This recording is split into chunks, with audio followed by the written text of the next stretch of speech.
নেই। আমি এতটুকু কষ্ট ভিজে চলে এসেছি। ওই দেখুন গাড়িগুলো চলতে পারছে না, গাড়ির ড্রাইভারগুলো অনেক ভিজে যাচ্ছে। ওই দেখুন ওইদিকে ওয়েদারটা দেখুন, অনেক প্রচুর বৃষ্টি।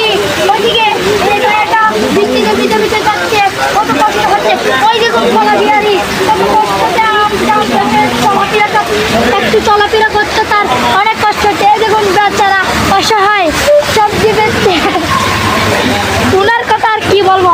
উনি সবজি বেচে, উনি আজকে প্রায় 30,000 টাকার মতো সবজি আনছে, এখনো 5,000 টাকা বেচতে পারে নাই। ওনার অনেক টাকা মারা যাচ্ছে। উনি কষ্টতে ওনার ভাই এনেছে, ওনার কর্মচারী একজন রেখেছে, সে বেতন ছাড়া মানবে না। সে বলছে আমি আজ চলে আসবো, কিন্তু সে আজও আসছে না। আজকে অনেক বৃষ্টি হয়, দেখুন এই দেখুন গরিব ছেলেরা অসহায়